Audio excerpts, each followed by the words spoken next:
Halo, selamat pagi teman-teman semua. Suara saya terdengar? Selamat pagi, Mbak. Dengar, Mbak. Selamat pagi, Mbak. Udah terdengar.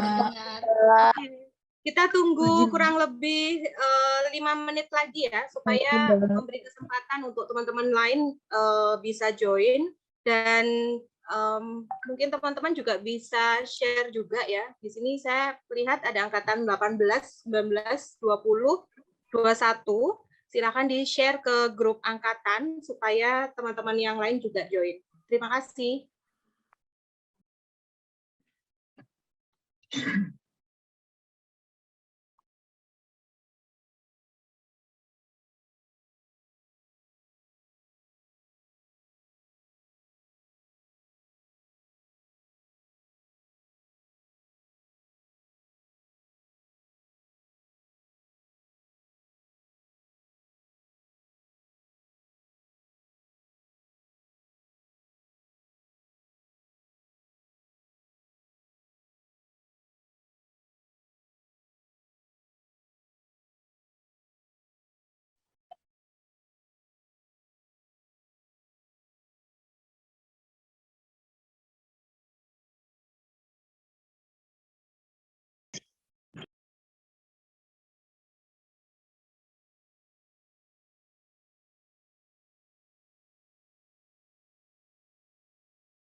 Oke, selamat pagi teman-teman semua, Mas dan juga Mbak dosen yang sudah bergabung. Apakah suara saya terdengar dengan jelas? Terdengar, Mbak. Dengar, Mbak. Dengan Mbak. Oke, izin dimulai, Mas dan Mbak dosen. Kalau ada teman-teman yang mungkin belum bergabung dari mahasiswa, nanti silakan bisa menyusul ya. Dan pada kesempatan pagi ini, terima kasih banyak teman-teman sudah meluangkan waktu untuk join di Zoom pembekalan KRS dan juga sosialisasi singkat nanti ya berkait dengan OBE, dan juga terima kasih untuk Mas dan Mbak dosen yang juga sudah join di Zoom ini. Mungkin nanti bisa saling menambahkan informasi atau membantu menjawab pertanyaan gitu ya, sekaligus sebagai JPA. Dan teman-teman, untuk mengawali acara pada pagi hari ini, ada baiknya kita awali dengan berdoa sejenak ya, supaya acara kita ini bisa lancar. Oke, berdoa dimulai.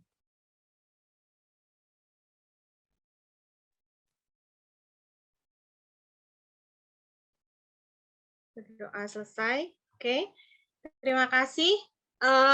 Untuk sesi pertama pada pertemuan pagi ini, saya persilahkan kepada berikan pengantar dan sekaligus sambutan. Terima kasih. Silakan Mas Didi. Sambil saya titip pesan teman-teman ini ya, di share-share ya, di reminder teman-temannya untuk join di pembekalan. Oke, terima kasih Mbak Ros. Apakah suara saya terdengar jelas Mbak Rosa dan Mas dan Mbak semua? Oke, terdengar Mas. Terima kasih. Assalamualaikum warahmatullahi wabarakatuh. Selamat pagi, salam sejahtera bagi kita semua. Yang saya hormati Mbak Rani selaku Prodi Komunikasi, kemudian juga Mbak Rosa, rekan-rekan staf pengajar Vkom, ada Mbak Astri, ada semua saja, tidak bisa sebutkan satu. Kemudian yang saya hormati juga rekan-rekan TU dan yang saya cintai mahasiswa Vkom dimanapun berada. Nah, pertama mungkin saya akan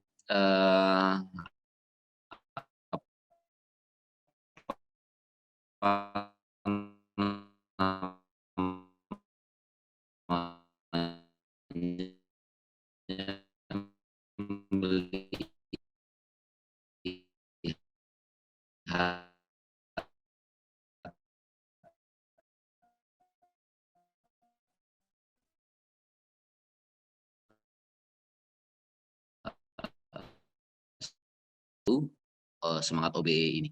Dan apakah OBE ini dengan sistem asesmen ini memberatkan mahasiswa atau justru sebaliknya? Nah, saya mungkin bisa sedikit pengantar bahwa ketika di sistem penilaian yang dulu, itu beban penilaian tertinggi ada di UTS dan UAS. Dan itu sangat riskan nilainya jeblok. Nah, di sistem OBE ada mekanisme asesmen. Dan itu nanti setiap asesmen, di luar asesmen 4 dan 8, itu diminta remedial secara langsung ke dosen yang bersangkutan.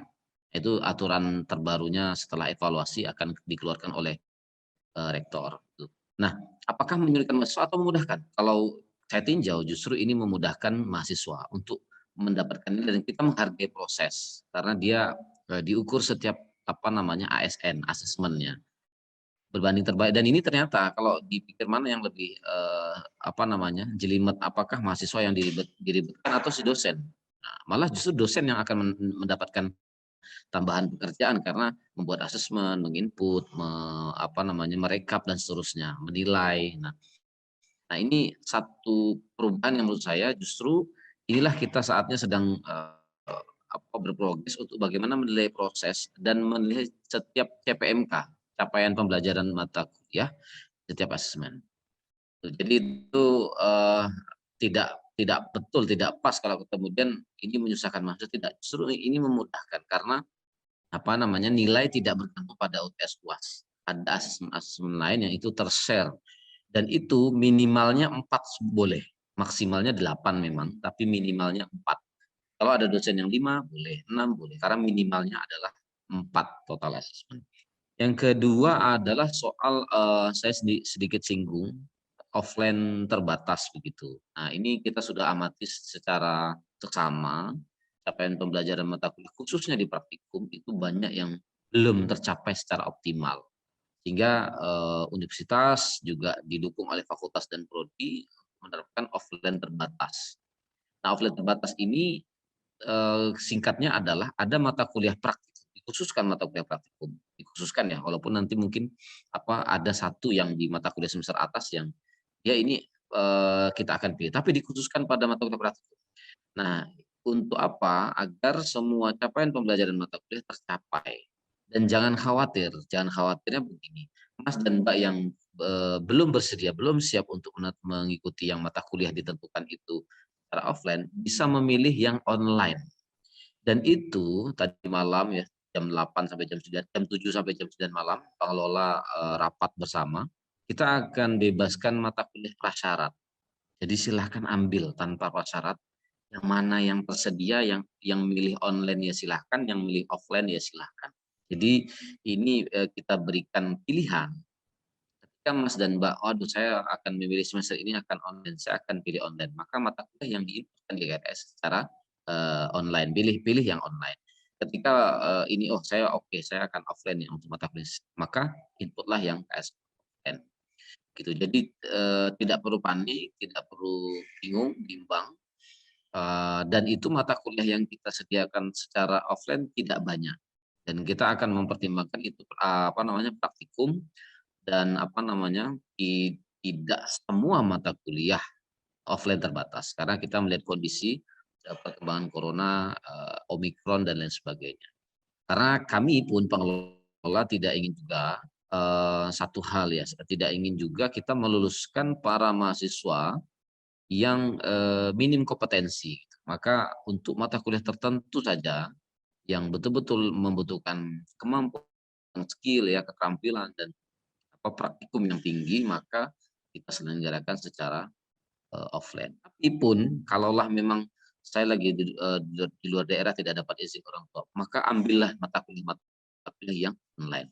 Yang ketiga, selain batas prasyarat itu, kita juga akan kita akan melonggarkan mata kuliah yang lintas konsentrasi. Jadi Mas dan Mbak mata kuliahnya broadcast gitu ya, konsentrasi. Silahkan ambil PR Markom, nggak apa-apa. Karena ini konsep Merdeka Belajar menghendaki kita untuk mengambil mata kuliah yang sesuai kompetensi kita, yang sesuai dengan kita butuhkan. Konsep ini sebetulnya sudah 10-15 tahun yang lalu saya ketahui di Eropa. Ketika saya kuliah itu, kita cermati ada di beberapa kampus di Eropa yang menerapkan seperti ini. Jadi mahasiswa agro dia akan ngambil di prodi ekonomi, diambil tentang manajemen karena dia sedang mengembangkan kompetensinya di manajemen bisnis agro industri. Nah, kalau lintas prodi saja boleh, kan lintas universitas saja boleh, kenapa tidak lintas konsentrasi juga boleh? Nah, maka kami tadi malam rapat ya 2 jam sampai jam 9 malam itu memutuskan untuk melonggarkan mata kuliah prasyarat dan juga mata kuliah yang konsentrasi. Jadi ketika wah ini ternyata offline tapi saya akan milihnya online, maka boleh memilih sisa SKS-nya lintas konsentrasi. Nanti akan dijelaskan detail oleh Mbak Rani dan Mbak Rosa. Tapi ini adalah upaya kita agar win-win solution begitu. Di satu sisi kita mencermati perkembangan Omikron, di sisi yang lain kita menghendaki juga lulusan agar punya kompetensi yang bagus, terutama yang wilayah mata kuliah yang memiliki keterampilan skill tinggi, yang itu mau tidak mau gitu ya, datang gitu dan seterusnya. Nah, ini yang menjadi penting. Jadi tidak perlu khawatir, tidak perlu bimbang. Kita akan juga tentukan tidak banyak, ditunggu saja mungkin dalam waktu dekat 1-2 hari nanti Mbak Rani akan sampaikan dalam 1-2 hari ke depan mungkin sebelum KRS, dan itu pilihan. Jadi Mas dan Mbak semua tidak perlu khawatir. Ketika bersedia online, online lah. Ketika tidak bersedia online, maka pilihlah offline. Bagaimana kalau di Jogja, dan ini saya akan gabungan karena saya di Jogja, ya nggak apa-apa, asal jumlah SKS-nya mencukupi begitu. Saya kira itu pengantarnya, tidak perlu khawatir dan kita selalu berharap kondisi di Indonesia selalu membaik. Dan kemarin di hari kemarin saya membersamai beberapa mahasiswa BEM audiensi dan ternyata ada banyak masukan yang bagus dan itu sudah kita rancang untuk kedepannya lebih baik. Itu sudah kita terima segala macamnya dan kita lihat perkembangan dan akan ada aturan sehingga sosialisasi ini pun kita adakan ada jilid 2 karena akan ada juga kemarin ada info dari aturan dari rektor terbaru dan itu kita akan adakan di sosialisasi jilid 2 tentang apa dan bagaimana mata kuliah offline, mata kuliah full e-learning, mata kuliah e-learning. Itu saya kira nanti boleh tanya jawab dan apapun saja silahkan ditanyakan sehingga harapan saya Mas dan Mbak punya konsep Merdeka Belajar Kampus Merdeka. Silahkan Mbak konsentrasi PR. Saya perlu sekali nih mata kuliah di Markom yang itu berkaitan dengan kompetensi saya atau bisnis saya atau apapun itu. Nah, selamat datang di dunia yang penuh tantangan dan kompetensi yang lebih ketat lagi. Saya kira itu, terima kasih Mas dan Mbak, jaga kesehatan, jaga protokol kesehatan, kita doakan semoga Omikron segera berlalu dan saya dapat kabar pagi ini mantan Dekan Fikom, Pak Heri positif Corona dengan istri. Kita doakan agar beliau dan istri juga diberikan kesembuhan dan bisa beraktivitas sebagaimana sedia kala ya. Saya kira itu, terima kasih. Saya tutup. Wassalamualaikum warahmatullahi wabarakatuh. Waalaikumsalam. Oke, terima kasih Mas Didi. Sebelum saya lanjutkan, apakah Mbak Rani mau memberikan tambahan juga atau nanti di akhir Mbak Rani? Oke, mungkin tidak terlalu banyak Mbak Rosa karena beberapa poin sudah saya dan Mbak Rosa sudah berdiskusi bersama. Nanti Mbak Rosa mungkin akan lebih jelas. Hanya menekankan dari Mas Didi saja yang tadi meskipun nanti bisa dalam tanda kutip ada sedikit kelonggaran dan kebebasan, tapi penekanannya adalah teman-teman tetap wajib berkonsultasi dengan DPA untuk menentukan perkuliahannya ya. Jadi wajib, jadi harus konsultasi. Apa yang mau diambil, lintas konsentrasi dan semesternya itu harus terkonsultasikan. Mungkin hanya itu tambahnya, nanti detailnya bisa Mbak Rosa. Terima kasih. Oke, terima kasih Mbak Rani, Mas dan Mbak dosen yang sudah bergabung. Terima kasih banyak mendampingi pada pembekalan KRS pagi hari ini. Dan bagi teman-teman, silakan saling ketok tular ya untuk memberitahukan bagi yang belum join di Zoom ini, diharapkan bisa join di angkatan 18 sampai angkatan 2021. Dan untuk melanjutkan sesi berikutnya, ini saya akan izin untuk share screen. Semoga terlihat ya, teman-teman. Oke, apakah sudah terlihat di layar masing-masing?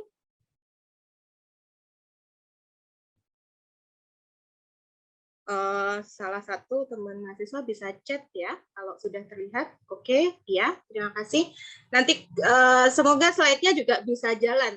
Soalnya kadang dia nge-freeze gitu ya. Nanti kalau nge-freeze teman-teman bisa raise hand atau langsung menyampaikan bahwa ini slide-nya nggak jalan, Mbak. Gitu. Oke, saya akan coba memulai teman-teman berkaitan dengan bimbingan KRS pada semester ini. Biasanya di semester-semester sebelumnya itu kita langsung berkonsultasi pada DPA masing-masing, atau bahkan kalau saya cermati di beberapa kali KRS itu teman-teman malah ada juga yang tidak bimbingan ya, karena merasa sudah yakin atau memang sudah melihat panduan, buku panduan akademik itu juga nggak apa-apa juga gitu. Tetapi pada sesi semester ini memang ada yang berbeda karena kita ada perubahan kurikulum ya, basic kurikulumnya ada sedikit perubahan. Tadi sudah diantarkan oleh Mas Didi. Untuk lebih jelasnya mungkin nanti saya akan memberikan beberapa poin penting berkait dengan kurikulum tersebut. Nah, untuk yang pertama, teman-teman, ini khusus secara khusus untuk angkatan Sebenarnya sama aja ya, angkatan 2020, 2021 atau sebelumnya. Apakah slide saya jalan? Judulnya adalah jadwal KRS online. Slide pertama bisa dilihat teman-teman. Ya, jadi untuk KRS online itu akan dimulai di 28 Februari. Mungkin ini agak sedikit berbeda dengan jadwal di kalender akademik ya. Kalau di kalender akademik mungkin masih jadwalnya masih setelah itu, tetapi ini ada di 28 Februari. Maka berkaitan dengan jadwal tersebut, teman-teman tolong diperhatikan untuk registrasi ya di sistem informasi masing-masing, di SIA masing-masing, dicek keuangan, apakah misalnya ada maaf tunggakan-tunggakan gitu ya, atau mungkin ada beberapa administrasi yang belum diselesaikan, segera diselesaikan. Dan untuk teman-teman yang mungkin berencana cuti, ya kalau kemarin ada beberapa yang tanya ke saya perihal cuti kuliah, nah itu bisa langsung nanti berkoordinasi dengan DPA masing-masing dan juga secara teknis persyaratan dan lain-lain nanti bisa menanyakan ke hotline gitu. Nah, untuk bimbingan KRS jadwalnya biasanya dari prodi itu akan memberikan jadwal gitu ya. Misalnya saya bimbingannya hari apa sampai apa. Kemudian Mas Arief misalnya hari apa sampai apa. Nah, secara teknis teman-teman bisa menggunakan berbagai media, bisa dengan Google Meet, bisa Zoom, bisa WA atau media lain, itu nanti tergantung dari DPA masing-masing. Nah, teman-teman untuk nama DPA, bagi yang belum tahu DPA itu apa dan siapa, DPA itu dosen pembimbing akademik ya, yang akan mendampingi proses studi teman-teman sampai lulus untuk angkatan 2021 yang mungkin masih apa sih DPA itu gitu ya. DPA itu dosen pembimbing akademik. Nah, itu bisa dicek di SIA-nya teman-teman masing-masing gitu. Jadi kalau sudah menginput mata kuliah sebaiknya gitu ya, sebaiknya dikonsultasikan ke dosen pembimbing karena itu tidak hanya sebenarnya perannya tidak hanya konsultasi soal mata kuliah apa yang diambil, tapi juga progres dari studi teman-teman ya, mulai dari IPK mungkin atau konsultasi berkait dengan perkuliahan.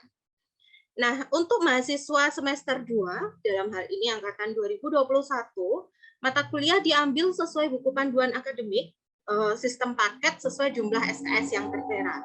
Jadi kalau tidak salah di semester 2 itu tak ada 20 SKS ya, atau 19, nanti coba dicek ulang, tetapi maksud saya adalah teman-teman yang semester 2 ini diharapkan sesuai dulu ya mata kuliah yang diambil itu seperti yang tertulis nanti di penawaran mata kuliah, dicek yang semester 2 yang ditawarkan itu mata kuliah apa saja. Nah, itu yang nanti teman-teman input di KRS. Begitu. Itu untuk yang semester 2. Nah, selain jadwal dan DPA, ini mungkin kalau yang angkatan 18 ada yang join sudah paham ya, seperti ini teknis saja, saya merimain lagi. Nah, kemudian yang berikutnya, untuk proses penginputan. Nah, ini yang tadi saya sampaikan. Proses penginputan KRS seperti apa? Di pertama, mahasiswa bisa langsung menginput KRS di SIA, lalu menginformasikan ke DPA bahwa sudah menginput KRS gitu ya, supaya nanti DPA bisa cross-check gitu mata kuliah apa yang sekiranya mungkin terlewat gitu ya, ada yang terlewat atau ada yang perlu diulang gitu, nanti DPA akan memberikan saran dan juga masukan. Atau cara kedua, teman-teman bisa bimbingan terlebih dahulu dengan DPA, kemudian baru menginput di SIA masing-masing. Ya, ini biasanya dilakukan kalau mahasiswa ada kesulitan gitu, teman-teman ada kesulitan ini jadwalnya bentrok atau kalau di sini ada mahasiswa yang transfer misalnya perlu konsultasi disesuaikan dengan mata kuliah ini sudah dikonversi lalu saya harus mengambil mata kuliah apa gitu ya. Nah, itu lebih baik dikonsultasikan dengan DPA. Kemudian poin ketiga, terdapat perubahan distribusi mata kuliah, teman-teman, dan ada satu mata kuliah baru ya di semester 4. Nanti teman-teman bisa cek di website Vkom mata kuliah apa saja yang ditawarkan, kemudian buku panduan akademik juga sudah ada di situ yang baru. Dan yang sering terlupa di ketika KRS ya, teman-teman, apalagi kalau semester 6 ini kayaknya angkatan 19 yang banyak praktikumnya, itu biasanya terlupa untuk menginput, pertama terlupa untuk menginput praktikum. Kalau mata kuliah itu 3 SKS, ada teori dan praktikum, maka jangan lupa menginput praktikum ya. Harus wajib menginput praktikum. Yang kedua, kelas harus sama. Karena kalau kelas tidak sama, nanti sistem penginputan nilainya itu bisa semrawut gitu ya, bisa kacau gitu. Nggak terdeteksi sehingga teman-teman dianggap tidak KRS mata kuliah tersebut, padahal sudah KRS, tapi beda kelas. Nah, itu susah nanti nyarinya. Saya misalnya ngambil praktikum produksi program TV. Praktikumnya ada di 13 F1, teorinya ada di 13 F2 gitu. Bisa saja dosanya berbeda ya. Nah, ini kadang yang menimbulkan jumlah SKS sering bergeser itu ya di sini ya. Keruwetan yang sering terjadi di sini. Maka betul-betul tolong diperhatikan teman-teman semuanya saja, semua angkatan, karena kadang juga terlewat kalau saya sedang ngecek KRS gitu, loh ini kodenya berbeda, jadi harus kontak lagi, harus ini dan segala macam. Nah, ini tolong menjadi perhatian bersama. Soal mata kuliah yang ada kode praktikum yang biasanya 1 SKS praktikumnya ya. Nah, ketentuan lain teman-teman, proses pembelajaran saat ini itu masuk pada semester genap ya, 2021-2022. Artinya apa? Artinya mata kuliah yang bisa diambil hanya di semester 2, 4 dan 6. Ya, kalau ditanya misalnya loh mata kuliah ini kok nggak muncul Mbak? Lah ini mata kuliah semester gasal, ya nggak muncul, kita nggak menawarkan itu gitu. Nah, kalau ada nilai yang masih C, itu artinya tidak, teman-teman tidak lulus atau belum lulus, silahkan untuk mengulang mata kuliah tersebut. Untuk ngecek mata kuliah ini lulus atau enggak gimana, teman-teman bisa cek di masing-masing KHS per semester. Karena kalau di SIA-nya teman-teman sepertinya belum bisa ngecek transkrip secara keseluruhan. Yang bisa ngecek adalah DPA. Oh, maaf, koneksi saya agak nggak stabil. Semoga suara saya masih terdengar.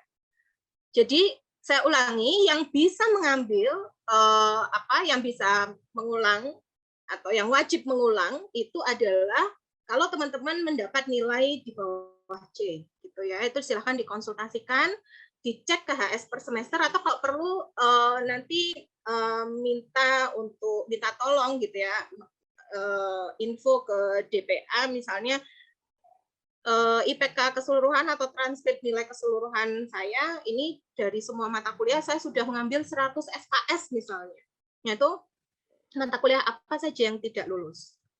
Nah, jika mata kuliah yang akan diulang itu tidak ada dalam daftar penawaran, artinya ya diselenggarakan di semester gasal gitu. Jadi teman-teman tidak perlu menyesal kalau misalnya kemarin tidak sempat, wah harusnya saya ikut ujian ulang ya, jadi nggak perlu mengulang di September 2022. Tapi kalau sudah terlanjur ya, maka utamakan dulu mata kuliah yang mengulang ya di semester gasal. Jadi kalau mata kuliah di semester gasal, nanti yang ditawarkan di semester 1, 3, dan 5. Kalau ada mata kuliah semester 1 yang belum lulus, ya berarti teman-teman harus mengambil mata kuliah itu, gitu. Jangan dilewati. Karena nanti ketika yudisium, SKS-nya terlewat gitu ya, tercecer. Loh, ini saya semester 1 ternyata belum lulus, aduh harus saya ulang, dan lain sebagainya. Baru di akhir ketahuan. Gitu. Jadi, setiap semester, setiap KRS, teman-teman wajib ngecek mata kuliah apa yang tidak lulus. Ya, jadi itu harus dicek supaya nanti di akhir ketika mau proses kelulusan atau yudisium itu tidak bermasalah. Nah, lalu apa ada Mbak mata kuliah yang ditawarkan setiap semester? Ada. Namanya kuliah kerja lapangan, kuliah kerja nyata, KKN, skripsi, dan juga seminar proposal. Itu teman-teman bisa mengambil pada setiap semester, ya tidak tergantung ganjil genap gitu. Nah, untuk sampai lulus itu berapa SKS yang diakui? Jadi teman-teman wajib menempuh SKS 144 atau 145 minimal, ya minimal adalah 144 sampai 145 SKS untuk nanti lulus. Jadi nanti kalau misalnya sudah di semester 7, tapi misalnya SKS teman-teman loh, saya kok masih 120, nah ini berarti masih banyak mata kuliah yang belum diambil, gitu. Ya, jadi betul-betul diperhatikan. Penjelasan saya mungkin sangat teknis ya teman-teman, tapi kadang hal-hal seperti ini menjadi kerikil atau bahkan batu sandungan di akhir gitu. Lalu teman-teman kemudian protes, loh ini prodi nggak ngecek loh, yang kuliah kan teman-teman. Ya kami juga cross check gitu, tapi dari sekian ratus mahasiswa yang kami tidak mungkin aware secara teliti satu persatu gitu ya, melihat oh si A ini kurang sampai 200-an mahasiswa dicek kan juga tidak mungkin gitu ya, ngeceknya paling screening. Nah, ini menjadi tanggung jawab masing-masing dari teman-teman untuk cross check soal ini. Gitu. Kalau ada pertanyaan disiapkan dulu teman-teman. Ini coba saya lanjutkan supaya jelas gitu ya. Atau teman-teman bisa sambil mengirim pertanyaan di chat box sementara nggak apa-apa. Nah, untuk KRS, KKL, dan KKN. Nah, teman-teman yang seperti tadi saya sampaikan, KKL dan KKN itu ditawarkan pada setiap semester. Ya, jadi nggak perlu khawatir, itu ditawarkan setiap semester. Nah, untuk mahasiswa yang akan mengambil mata kuliah KKL atau mengulang lagi, misalnya kemarin belum sempat ujian dan sekarang tinggal ujian, yaitu tetap input KRS KKL ya, bukan berarti oh kemarin saya sudah input Mbak, jadi ini tinggal ujian, jadi saya nggak input lagi. Nanti kalau teman-teman tidak input lagi, maka kita tidak bisa menginput nilai, gitu ya. Jadi silakan untuk menginput KRS KKL supaya bisa ujian bagi yang belum ujian KKL. Teman-teman angkatan 2018 mungkin kemarin atau 17 ada yang belum KKL, maka silakan diinput lagi. Syarat minimalnya adalah 104 SKS ya, 104 SKS, maka nanti silahkan dicek teman-teman sudah menempuh 104 SKS atau belum. Nah, untuk mahasiswa yang mengajukan KRS KKL, jadi setelah input KRS KKL, jangan kemudian ditinggal, karena teman-teman wajib mengumpulkan proposal juga supaya nanti mendapat dosen pembimbing ya. Untuk pembagian dosen pembimbing, maka wajib mengumpulkan proposal KKL setelah input KRS KKN. Nah, untuk KKN gimana? Untuk KKN, mahasiswa yang akan mengambil mata kuliah KKN, syaratnya adalah minimal 100 SKS. Untuk tahu teman-teman sudah menempuh 100 SKS atau belum, maka cek transkrip nilai keseluruhan, silahkan konfirmasi nanti ke DPA masing-masing. Gitu. Nah, ini untuk KKL dan KKN. Lalu untuk KRS seminar proposal dan skripsi, nah mahasiswa yang akan mengambil mata kuliah seminar proposal itu wajib menginput mata kuliah skripsi juga. Ya, jadi sempro dan juga skripsi ini satu paket. Nggak bisa misalnya, Mbak saya sempro dulu ya, baru nanti semester depan inputnya skripsi. Nggak, teman-teman harus satu paket karena ini satu rangkaian pembelajaran ya, satu rangkaian proses gitu, maka ketika KRS harus diinput dengan skripsi juga gitu ya, tidak hanya proposal. Nah, syarat untuk bisa menginput mata kuliah skripsi dan juga proposal itu ada minimal 110. Ini sama seperti KKL tadi. Jadi setelah menginput skripsi, jangan kemudian ditinggal, aku udah KRS gitu ya, santai-santai gitu. Nah, teman-teman wajib mengumpulkan proposal skripsi dan juga seminar proposal. Nah, ini wajib dikumpulkan sekali lagi untuk mendapatkan dosen pembimbing dan bisa memulai proses pembimbingan. Gitu, supaya kita tahu nih rencana penelitian teman-teman apa, atau kalau ada yang mau buat film, rancangan dokumenternya seperti apa, rancangan filmnya gimana. Gitu. Atau kalau misalnya membuat aplikatif yang lain, kita bisa tahu gitu ya rencana teman-teman itu seperti apa. Nah, untuk timeline pendaftaran sidang seminar proposal dan skripsi, teman-teman bisa mengakses di web ini di web dan juga IG Vkom, dan kami biasanya setiap bulan gitu ya, sebagai informasi juga untuk teman-teman yang lain, setiap bulan itu kami ada pendaftaran ujian skripsi dan juga seminar proposal gitu ya, kecuali kalau sedang libur semester seperti ini ya, bulan Februari ini kan sudah off perkuliahan ya, kita tidak melakukan proses sidang gitu. Nah, untuk info tambahan teman-teman, jadwal pengumpulan proposal KKL, seminar proposal, kemudian skripsi itu proposal untuk skripsi maksimal minggu ketiga bulan Maret ya, minggu ketiga bulan Maret 2022 itu deadline-nya. Jadi selama bulan Maret itu berarti antara minggu ketiga itu antara, kalau di sini tertulisnya tanggal 20-an ya, 21 sampai sekitar 26 ya, itu menjadi deadline teman-teman yang akan mengajukan KKL, Sempro, dan juga skripsi. Nah, untuk yang semester 6 gimana? Ini teman-teman angkatan 19 kemarin sudah banyak yang tanya ke saya ya. Bagi yang akan mengambil KKL di semester 6, tolong konsultasi dulu dengan DPA. Karena di semester 6 itu ada 24 SKS mata kuliah yang kalau tanpa KKL ya, itu sudah 24. Nah, kalau ditambah KKL, maka SKS teman-teman kan jadi berlebih tuh, jadi 27. Nah, itu nggak akan bisa diinput di sistem. Oke. Jika mahasiswa mengambil KKL, pilihannya adalah jika mahasiswa mengambil KKL, maka akan merelakan satu mata kuliah yang diambil pada semester 8. Nah, itu artinya sekitar kurang lebih awal Maret 2023.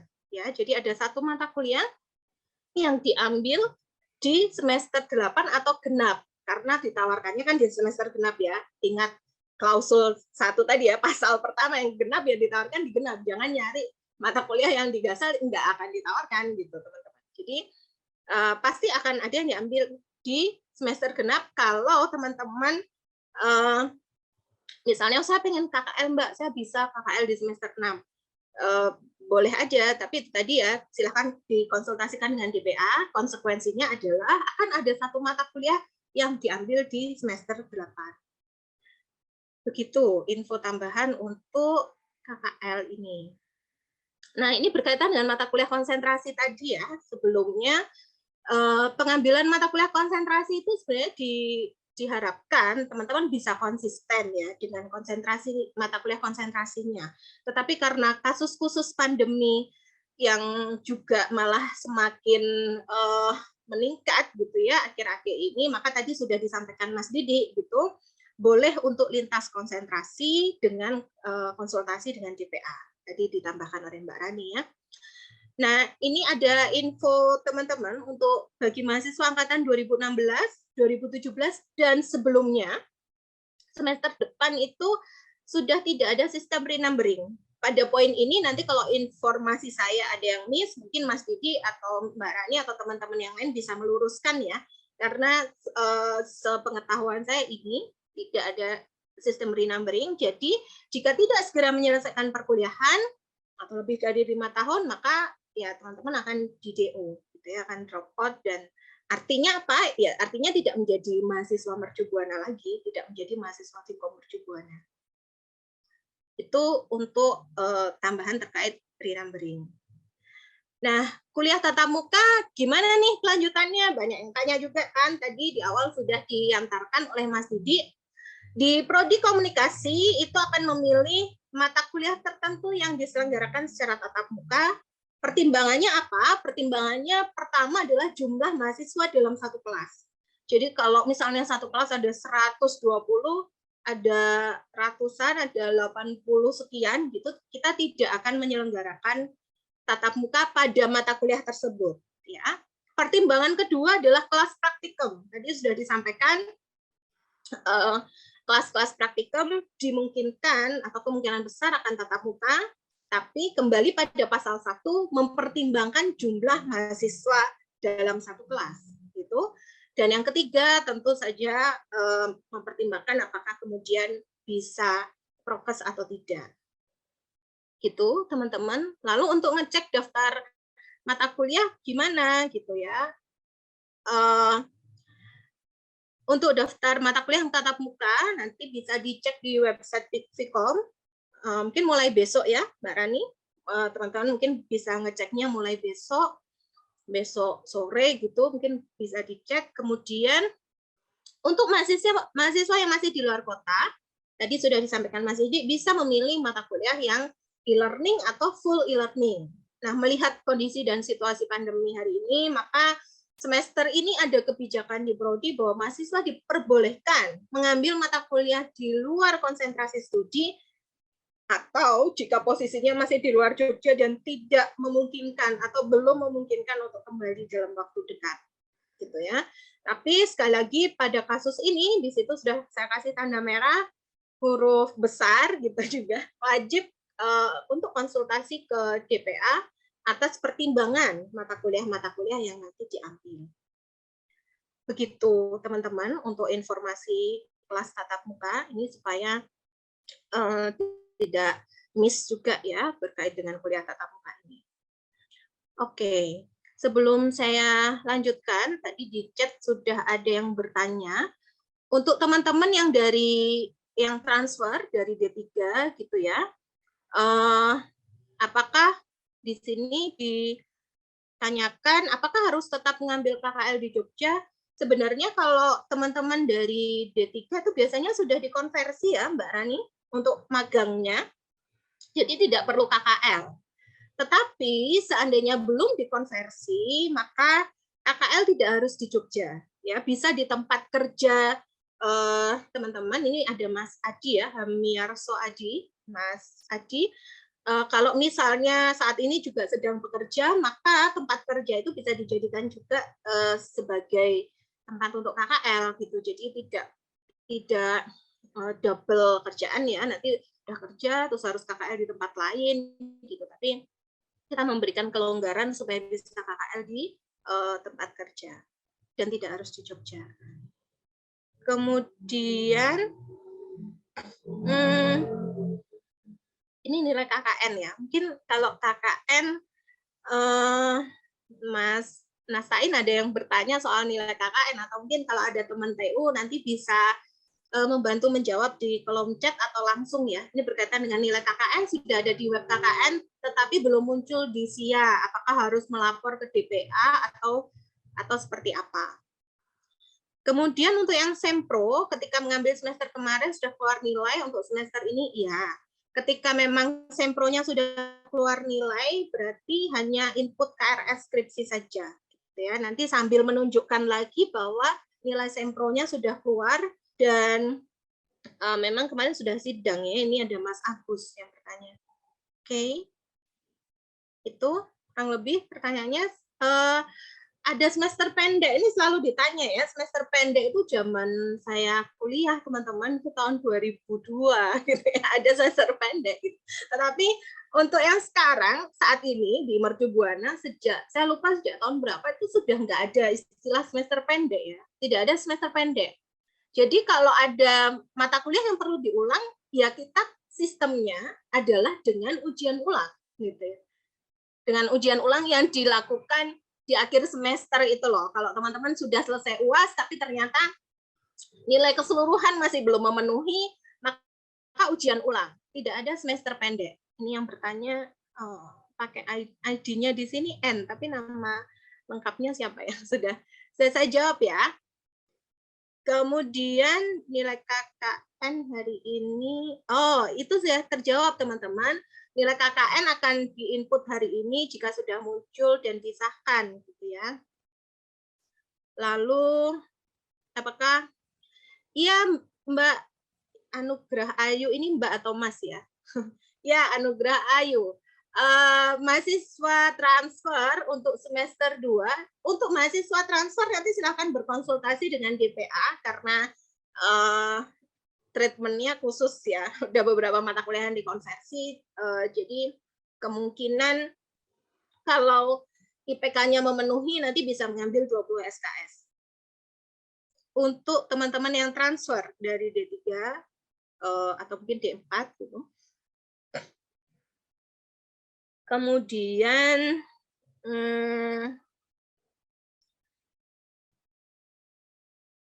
belum mendapat dosen untuk bisa dicek di SIA Mbak Octavia. Biasanya di SIA akan muncul nama DPA-nya siapa, dan nanti kalau di SIA itu sebenarnya ada menu untuk konsultasi ya. Ada menu email untuk konsultasi. Nah, silakan memanfaatkan itu untuk mengontak DPA masing-masing.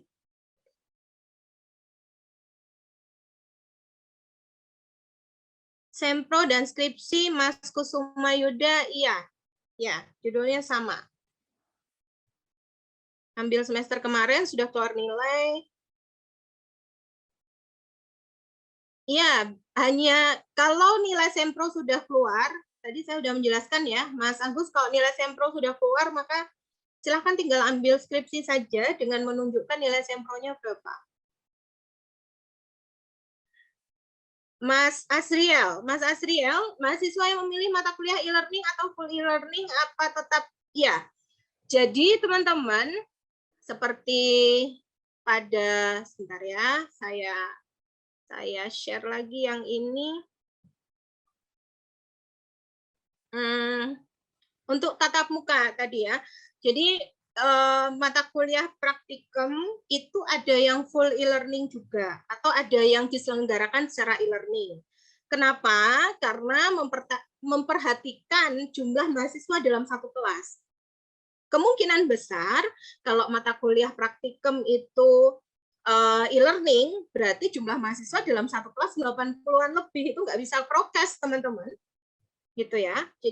Jadi pertimbangannya itu. Selain praktikum juga ada pertimbangan dari jumlah mahasiswa dalam satu kelas. Begitu. Tadi yang tanya Mas Asriel ya, semoga jelas. Oke. Nampaknya pertanyaan sudah terjawab semua. Nanti sebelum saya lanjutkan, untuk dalam semester ini kita bisa mengambil mata kuliah semester berikutnya, artinya mata kuliah semester 4 bisa dengan konsultasi ke DPA. Kalau IPK-nya memenuhi, maka bisa loncat gitu ya, ibaratnya loncat semester ke semester 4. Kecuali yang semester 2 yang bukan transfer, itu kami masih mewajibkan untuk sistem paket. Ya, kecuali semester 2 masih paket. Mbak Eka Nanda, mata kuliah konsentrasi apakah wajib diambil semua? Misal saya semester 4 Markom, itu ada 3 pilihan mata kuliah karena mata kuliah kewarganegaraan. Oh, kewarganegaraan itu MKDU, istilahnya sekarang apa ya? Masih MKDU enggak ya?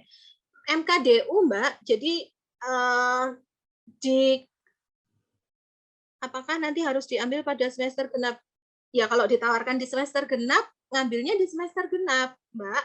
Ya, Mbak Eka Nanda, kalau misalnya kewarganegaraan itu ditawarkan di semester genap, ya di semester genap.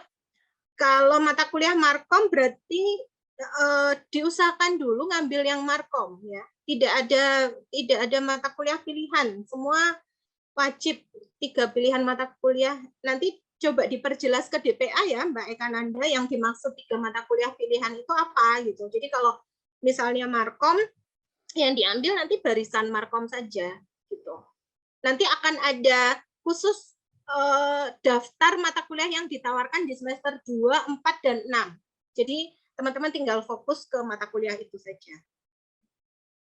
Semester gasal kemarin udah sempro, nilai di KHS tidak muncul. Oke, Mbak Novita, mungkin ini nanti akan sambil dicek ke DPA ya. Ini jangan-jangan DPA-nya saya nih, saya agak lupa. Ya, kalau sudah ujian sempro tapi nilai di KHS belum muncul, bisa jadi karena sistemnya. Nanti coba kami cross check ke ini ya, teman-teman TU akan kami cross check, atau juga dengan yang menguji sekaligus pembimbingnya. Begitu Mbak Novita, semoga terjawab ya. Nanti silakan langsung berkoordinasi dengan pembimbing dan juga pembimbing sempro dan juga penguji sempro. Ya. Oke. Sementara itu teman-teman, sambil saya lanjutkan, ini mencoba menjelaskan kembali gitu ya dari yang diantarkan oleh Mas Didi tadi. Oke, sebelum saya lanjutkan, ini ada Mas Bambang di angkatan 16. Kalau tinggal skripsi bab 3 proses KRS-nya, silakan konsultasi ke DPA ya, Mas Bambang. Apakah perlu renumbering atau nanti bisa dilanjutkan atau ganti pembimbing? Silakan konsultasi dulu ke DPA dan juga dosen pembimbing. Kalau kendala keuangan nanti bisa di cross check di keuangan dan bisa ditanyakan ke hotline Vkom ya, yang bertanya dengan inisial P ini jika nilai KHS tidak muncul dan ada kendala keuangan. Oke. Ya, teman-teman, jadi OBE, bahasa kerennya disingkatnya OBE ya, tapi namanya adalah Outcome Based Education. Nah, sebenarnya OBE itu apa? OBE itu kalau secara ringkas mungkin bisa digambarkan proses pembelajaran ini berfokus pada luaran atau outcome yang akan dicapai mahasiswa setelah lulus. Jadi outcome-nya apa? Luarannya apa? Teman-teman akan menjadi karakter dan kepribadian seperti apa, punya profesionalitas seperti apa, punya spesialisasi yang gimana. Gitu. Jadi ada outcome, ada luarannya. Nah, hubungannya dengan assessment yang mungkin sampai beberapa kali itu apa?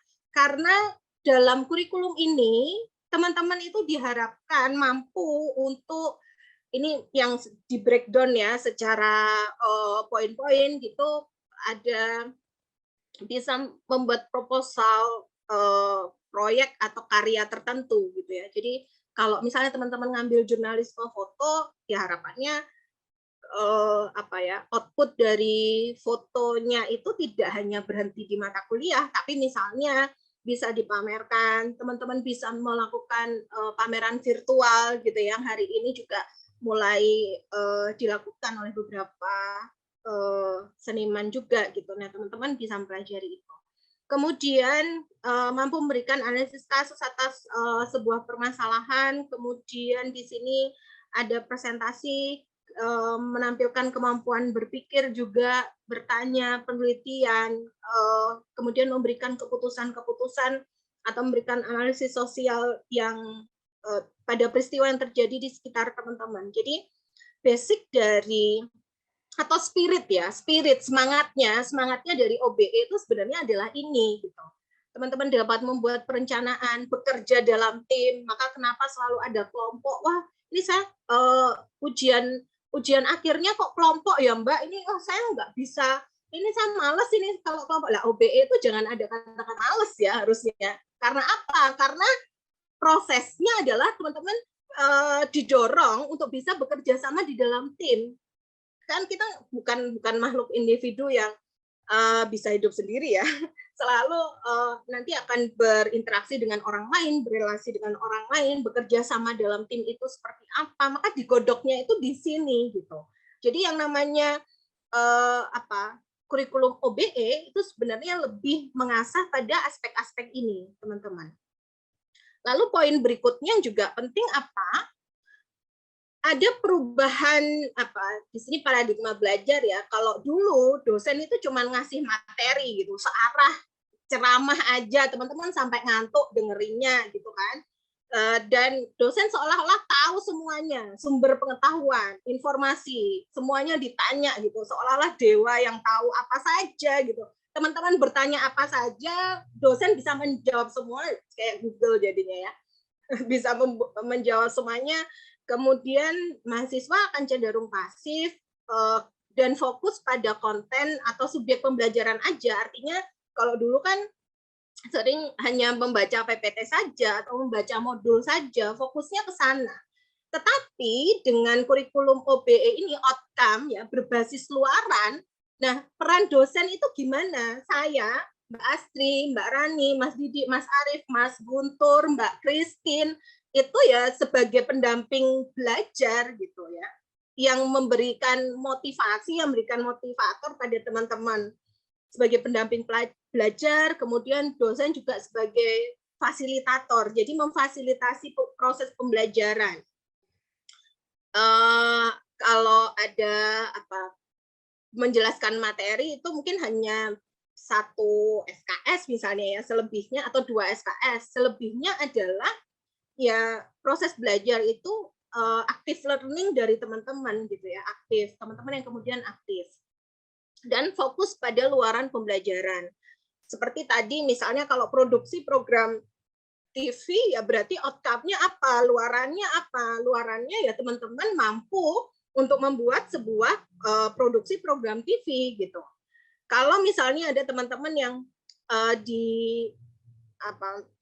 mengambil mata kuliah metodologi gitu ya. Nah, outputnya apa ya? Teman-teman paham soal riset, kemudian ada tulisan ilmiah teman-teman yang disampaikan di situ gitu ya.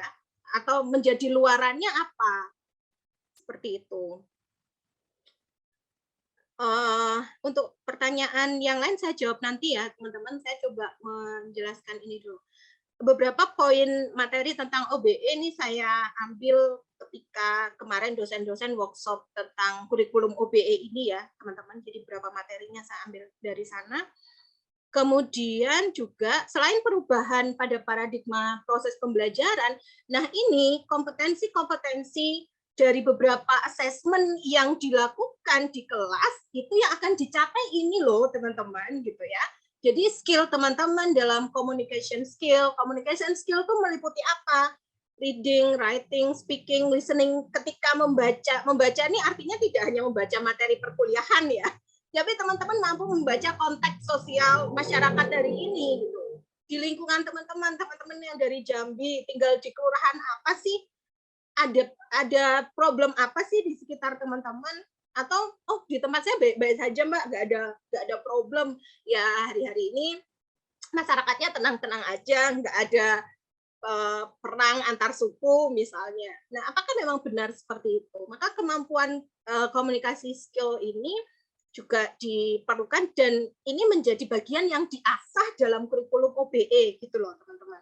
Ya, outcome based education, ada luaran-luaran ini. Lalu di computation skill itu apa? Ini berkaitan dengan teknologi ya. Biasanya bagaimana teman-teman mengoperasikan software yang itu diperlukan dalam komunikasi. Misalnya di komunikasi visual itu perlu software apa? Di broadcast itu perlu software apa? Nah, teman-teman menguasai ini atau enggak? Capaiannya itu. Maka perlu ada di setiap materi itu yang disebut assessment tadi ya, menguji teman-teman ini kira-kira skill bagian computation ini terasah enggak? Keterampilan komunikasinya terasah atau belum gitu ya. Kemudian community skill itu berkaitan dari teman-teman bersosialisasi gimana, awareness terhadap environment atau enggak ya, peka terhadap lingkungan atau tidak, paham kalau misalnya kita hidup di masyarakat yang plural atau enggak gitu. Kemudian juga mengasah critical thinking dan juga problem solving. Jadi tidak hanya sekedar misalnya kita meneriakkan bahwa sebuah sistem itu ada kesalahan atau apa, tapi tunjukkan salahnya itu gimana, dan kemudian ada problem solving apa yang kemudian ditawarkan. Nah, kemampuan inilah yang diasah dalam sekali lagi kurikulum OBE ini gitu. Kemudian ada information management skill sampai pada teknologi skill. Nah, kompetensi-kompetensi inilah yang sebenarnya kita coba asah, kita coba support gitu melalui mata kuliah yang sudah teman-teman ambil atau sedang teman-teman ambil atau akan nanti diambil di semester depan. Ya, poin-poinnya adalah lebih ke bagian-bagian ini. Nah, ini sekilas saja teman-teman, saya ingin menunjukkan kalau di SIA dosen itu sebenarnya ada 8 asesmen. Tetapi dari kebijakan di universitas itu asesmen itu bisa sebelum UTS itu minimal ada 2. Jadi bisa asesmen nomor 1 atau 2 atau 3 gitu ya. Kalau UTS-nya kan dianggap di assessment 4. Lalu setelah UTS itu minimal 2. Yang wajib itu. Artinya apa? Misalnya dalam 15 kali pertemuan, di pertemuan 4, Mbak Astri ingin melihat nih kemampuan apa di sini tadi ada ingin melihat kemampuan critical thinking dan problem solving. Nah, misalnya di assessment 2, Mbak Astri ingin melihat itu. Maka teman-teman akan diberikan apa nih? Akan diberikan tugas kah? Atau akan diberikan tes untuk membuat artikel misalnya, atau diberikan tugas untuk observasi. Nah, seperti itu ya. Jadi assessment ini sebenarnya akan membantu teman-teman pada kompetensi ini loh. Berapa kompetensi ini banyak sekali ya. Information management skill, interskill, personal skill, teknologi skill gitu. Nah, kompetensi ini yang akan dicapai. Kenapa? Maka kenapa perlu assessment ini? Dan assessment ini sebenarnya tidak harus berupa penugasan yang bikin paper 20 halaman, tidak harus seperti itu gitu. Tetapi tergantung pada materi itu ingin mencapai apa di teman-teman, mencapai pada kemampuan apa gitu. Nah, lalu pada kolom 4, pada kolom sebelahnya di batas nilai per assessment, ini kan ada batas nilai minimum ya, teman-teman. Artinya kalau di sini wajibnya sih 50 ya. Di masing-masing assessment itu minimal 50. Jadi, kalau belum mencapai nilai 50, pasti assessment-nya akan diulang. Idealnya seperti itu. Maka mulai semester depan ini akan mulai ditata nih. Kalau misalnya di assessment 2 misalnya, ini nilainya masih 40. Nah, berarti pada kemampuan critical thinking dan problem solving tadi, teman-teman belum lulus, maka perlu ada assessment ulang supaya mencapai paling tidak nilai 50 atau syukur-syukur lebih ya. Jadi kalau ada poin-poin assessment di sini yang tidak lulus, maka menyebabkan nilai akhir itu nggak muncul gitu. Nilai akhir, nilai huruf itu loh, A, B, C, D itu nggak muncul. Kenapa? Ya karena asesmennya ada yang belum lulus. Begitu teman-teman soal OBE ini ya, yang mungkin kemarin sempat bingung, asesmen ini apa sih, kenapa sih harus ada gitu. Nah, ini untuk menerjemahkan, mencoba menerjemahkan dari kurikulum OBE tadi untuk mencapai kompetensi-kompetensi tadi, maka dibutuhkan asesmen ini, teman-teman. Gitu. Kalau tadi Mas Didik menyatakan, wah ini dosennya ikut ruwet karena hampir tiap minggu misalnya koreksi gitu ya. Wah, ini mahasiswa atas nama Aldi misalnya, ini assessment 3 belum lulus. Nah, berarti dia harus di-assessment lagi untuk bisa sampai pada kompetensi critical thinking misalnya. Nah, itu kan berproses ya, teman-teman. Jadi selama 1 semester tuh ngecek gitu assessment-nya siapa nih yang belum sampai batas minimal ini siapa gitu. Nah, itu juga pekerjaan tersendiri ya sebenarnya bagi dosen gitu. Tapi sekali lagi untuk mewujudkan beberapa hal tadi ya, karena basicnya adalah student centered learning, teman-teman yang aktif dan juga proaktif, berinisiatif gitu ya untuk belajar, maka hal ini kemudian diperlukan. Oke, sambil saya jawab beberapa pertanyaan yang muncul di sini, teman-teman. Tadi sampai berinisial P ya yang saya jawab. Kemudian ada Mas Brian, mahasiswa yang ngambil sempro semester ini, batas maksimal kirim proposal kapan? Tadi sudah saya sampaikan, Mas Brian, di minggu ketiga bulan Maret. Maksimal di situ, ada di slide saya tadi ya. Kemudian Mas Aldi, kalau sudah ambil KKL di semester 7 tapi belum sidang, bisa sidang langsung di semester 8, lalu harus ambil KKL di... Mas Aldi, kalau belum ujian KKL, tetap harus KRS KKL, ya. Supaya apa? Supaya nilainya bisa diinput. Tetapi kalau Mas Aldi sudah lebih dari 2 semester, maka harus mengambil KKL baru, artinya sama dengan proposal baru, artinya sama dengan pembimbing baru. Begitu, Mas Aldi. Semoga jelas, ya. Pertama, kalau masih 1 semester dan belum ujian KKL, maka harus input lagi KRS KKL-nya. Kenapa Mbak harus input lagi? Supaya nilainya bisa diinput. Kalau tidak input KRS, nanti kita tidak bisa memasukkan nilai KKL-nya. Gitu. Nah, poin kedua, kalau Mas Aldi sudah lebih dari 2 semester, artinya semester besok sudah masuk 3 semester ngambil KKL, nah berarti harus KKL ulang ini Mas Aldi, ya. Terpaksa harus KKL ulang karena sudah 2 semester terlewat, belum sidang, belum ngapa-ngapain gitu misalnya ya.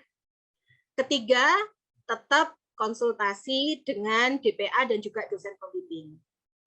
Begitu Mas Aldi, Mas Brian, semoga jelas. Tadi ada yang raise hand, ada Mas Rian dan juga Mas Rio. Apakah jadi Mas Rian dan Mas Rio jadi bertanya?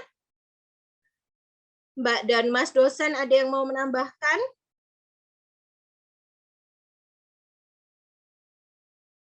Mas Rio, Mas Rian, kalau ada kendala sound atau suara, bisa disampaikan dulu lewat chat ya. Lalu harus merelakan 1 mata kuliah untuk sidang KKL-nya. Ya tentu harus merelakan kalau SKS-nya sudah penuh. Kalau sudah 24 SKS dan itu sudah termasuk KKL, Mas Aldi, maka harus merelakan 1 mata kuliah diambil di semester 8. Ya. Kalau memang yang diprioritaskan adalah sidang, maka pertimbangan-pertimbangan itu silakan dikonsultasikan nanti dengan DPA. Kalau DPA-nya saya bisa japri setelah ini.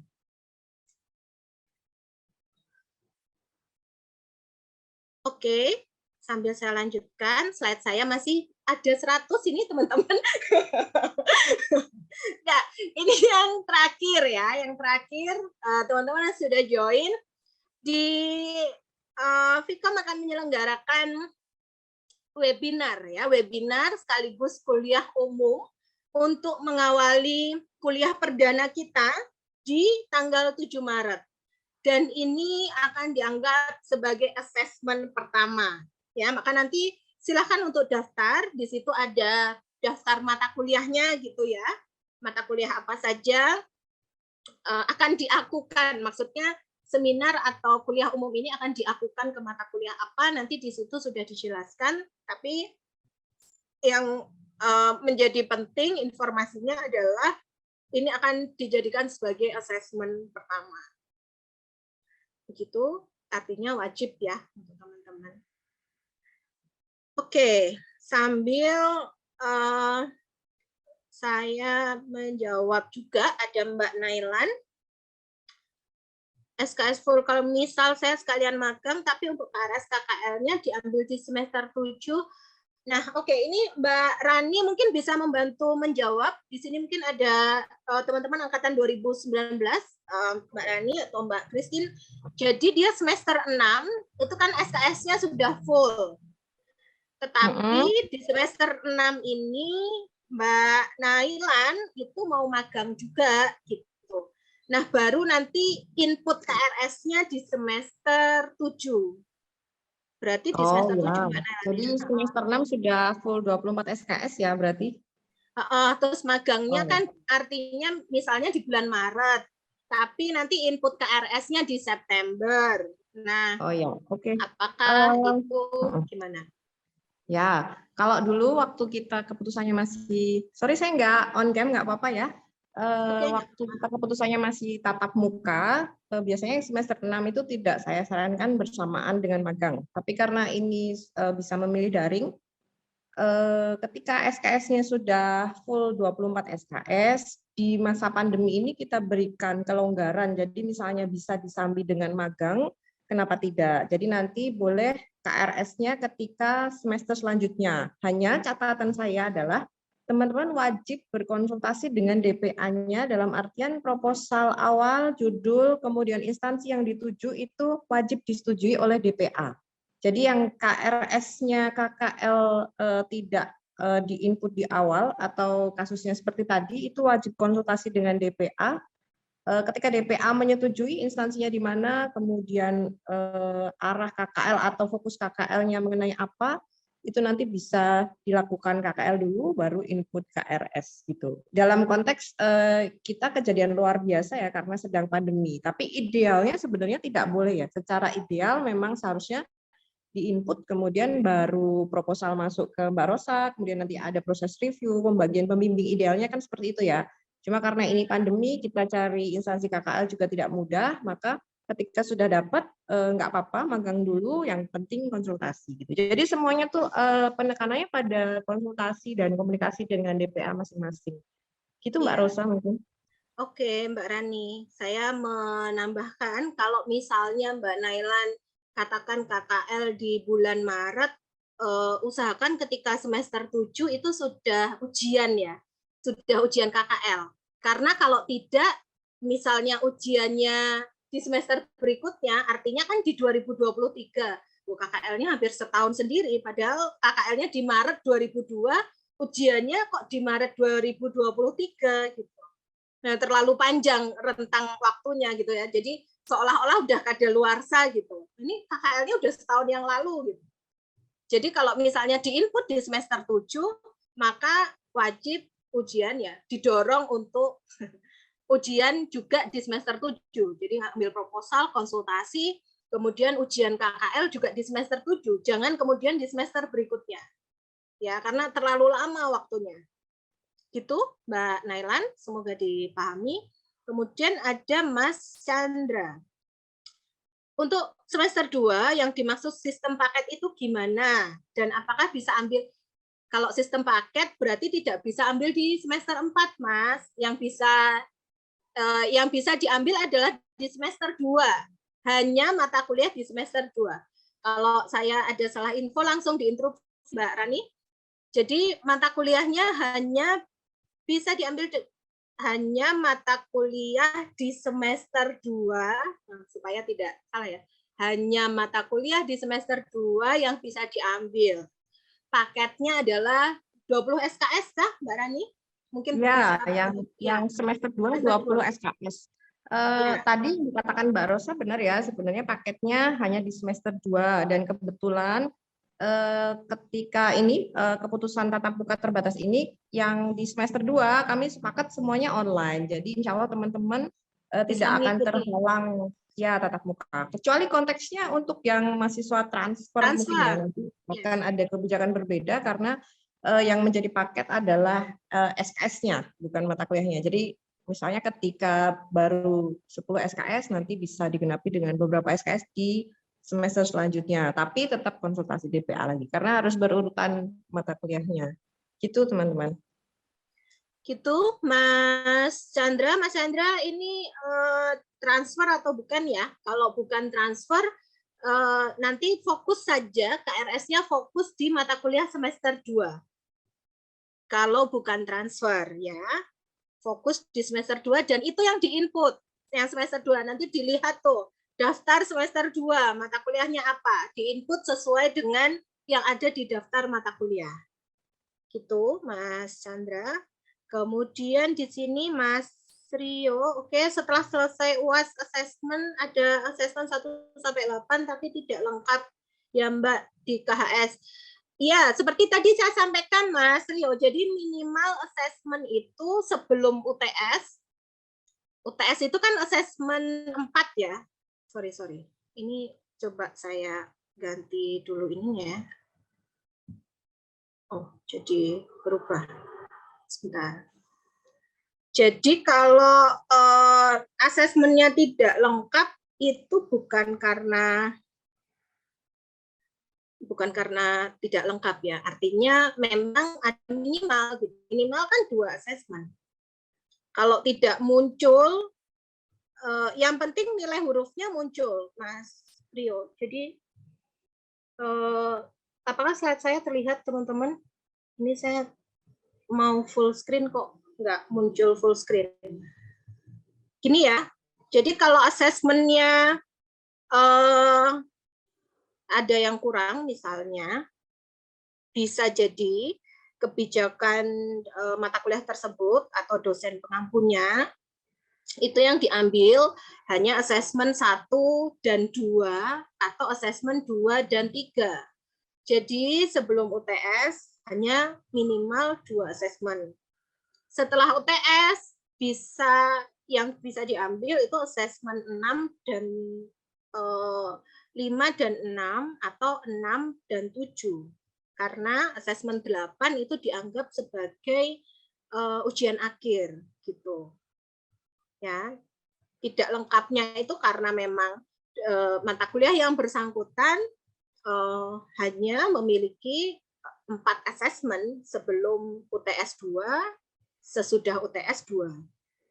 Begitu kurang lebih ya penjelasannya, teman-teman. Jadi tidak perlu khawatir kalau loh ini kok asesmennya kurang atau saya nggak lengkap Mbak atau gimana. Nah, itu bisa jadi karena itu. Itu kalau berkait dengan asesmen ya, teman-teman. Selain Mas Rio, ada yang bertanya lagi kah? Oke. Syarat yudisium untuk transfer D3 berapa SKS? Sama aja, Mas. Kalau ya minimal untuk kelulusan itu 144 dan atau 145. 144 atau 145 ya untuk kelulusan. Terserah mau dari D3 atau mau dari fresh, yang penting itu. Untuk pengumpulan proposal Mas Anton dan juga teman-teman yang lain di slide tadi kayaknya sudah saya berikan ya, terakhir kapan atau terlewat. Ini pengumpulan ada di minggu ketiga bulan Maret, artinya sekitar tanggal 21 sampai 26. Sorry ya, saya sambil lihat kalender. Tanggal 21 sampai 26. Teman-teman yang lain yang mau ambil KKL, Sempro, skripsi. Oke, ada yang bertanya lagi. Kalau di chat sih sepertinya oke. Nilai 2 semester tidak keluar karena pembayaran SKS. Pertama bisa ditanyakan ke DPA-nya dulu ya, sambil dicek ke SIA di bagian tagihan itu apakah masih ada atau tidak. Ya, maksud saya apakah masih ada kekurangan administrasi yang perlu dibayarkan atau tidak. Gitu, Mbak atau Mas N ini yang bertanya. Nilai 2 semester tidak keluar apa karena pembayaran atau karena di sistem. Pertama dikontak DPA-nya, kedua dicek SIA-nya, ketiga nanti silahkan kontak bagian keuangan. Kampus 3 hotline-nya ada. Begitu? Oke, ada lagi yang bertanya atau Mas dan Mbak dosen mau menambahkan, silakan. Oh, Mbak Rani, ini sepertinya ada mahasiswa yang masuk di semester genap, mahasiswa D3 yang baru mulai kuliah di bulan Maret. Bagaimana prosedur untuk DPA-nya?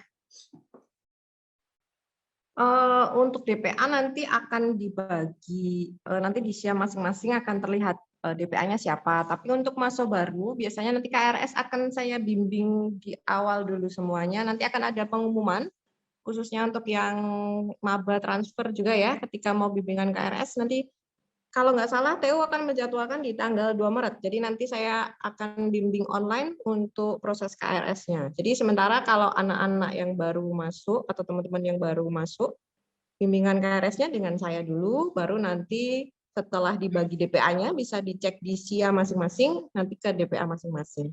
Itu Mbak Rosa. Ya, oke. Semoga Mas Hafi sudah jelas ini dengan apa namanya? Nanti teman-teman saya mohon selalu update informasi ya, baik melalui website Vkom maupun Instagramnya Vkom. Jadi mulai follow Instagramnya, kemudian boleh di turn notification kalau misalnya biar nggak lupa kalau ada informasi sama website. Jadi kita pengumuman-pengumuman biasanya via IG dan website. Termasuk yang hari ini rekamannya atau apa namanya recording hari ini bisa dilihat di channel YouTube-nya Vkom ya. Nanti akan di-share juga di IG dan website. Terima kasih. Oke, terima kasih.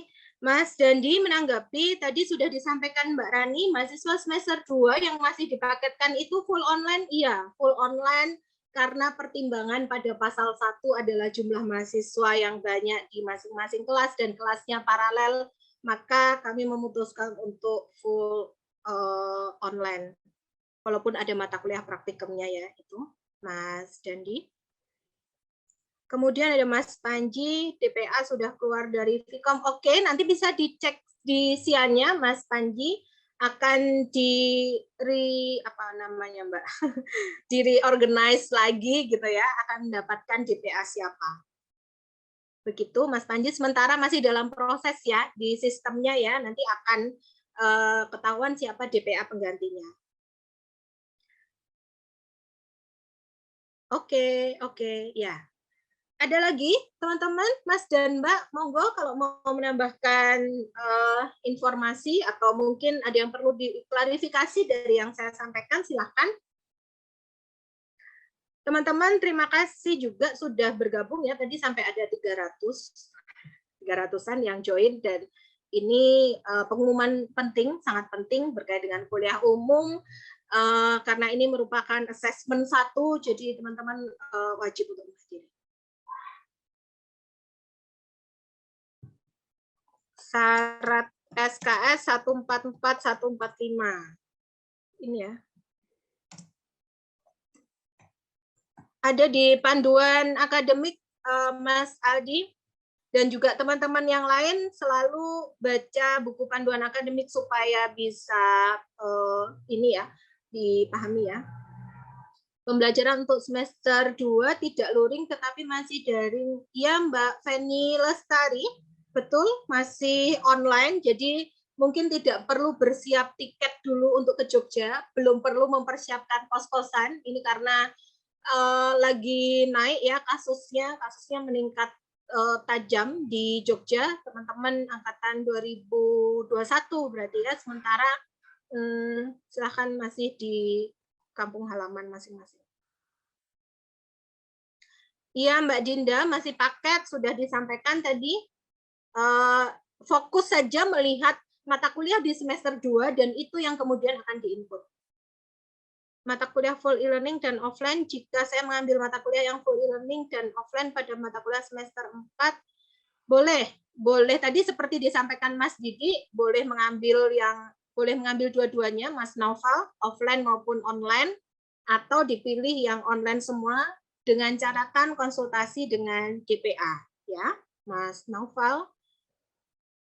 Kalau masih di luar Jogja, konsultasinya bisa via Zoom, Jimmeet, atau menggunakan berbagai platform media yang ada. Mbak Yeni.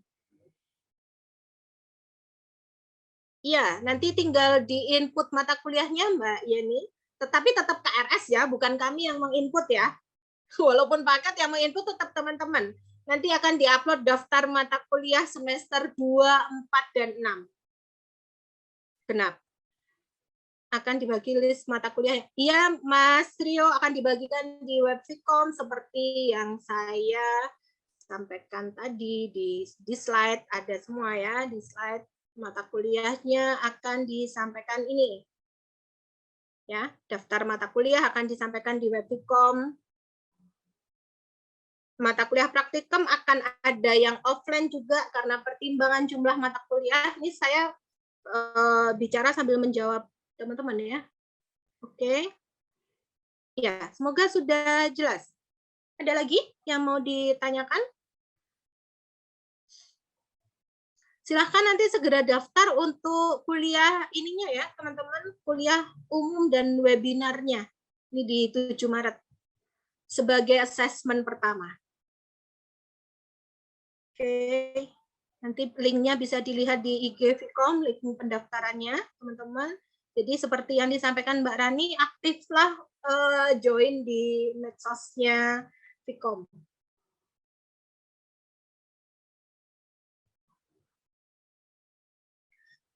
Oh, mahasiswa transfer. Kalau transfer bisa disesuaikan dengan kondisi dari hasil konversi nilainya, Mas Alfia. maka tetap konsultasi dengan DPA ya, supaya nanti bisa ada pertimbangan dan masukan mata kuliah apa yang mau diambil atau akan diambil di semester depan gitu. Karena situasi dan kondisi nanti bisa langsung dikonsultasikan ke DPA.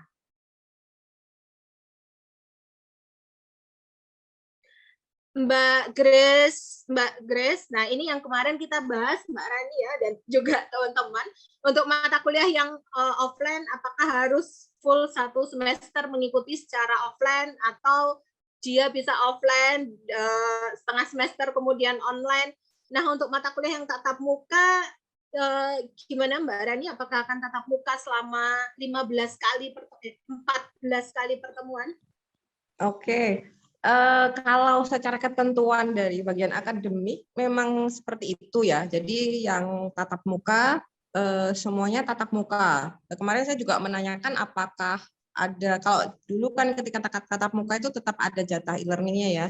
Ternyata tidak ada. Tapi nanti akan fleksibel saja karena kan yang kita pilih di prodi itu adalah yang mata kuliah praktikum. Jadi ketika perkuliahan itu bisa sangat fleksibel. Dalam artian misalnya dosen bisa sangat bisa menawarkan kepada mahasiswa, misalnya silahkan praktikum jurnalisme foto dengan hari ini silahkan hunting foto di lokasi kalian, misalnya boleh di rumah atau dimanapun, kemudian nanti kumpulkan, itu sudah masuk dalam bagian perkuliahan, itu tidak masalah. Jadi nanti sangat fleksibel, boleh praktikum itu di luar kelas, nanti kesepakatan dengan dosen dan teman-teman kelasnya, atau boleh dengan cara apapun ya. Jadi misalnya kayak ada mata kuliah tipografi aplikatif misalnya, bisa praktikum di rumah masing-masing dengan mengumpulkan bukti apa yang sudah dikerjakan, itu tidak masalah selama sudah sepakat dengan dosen. Tapi kalau secara ketentuan memang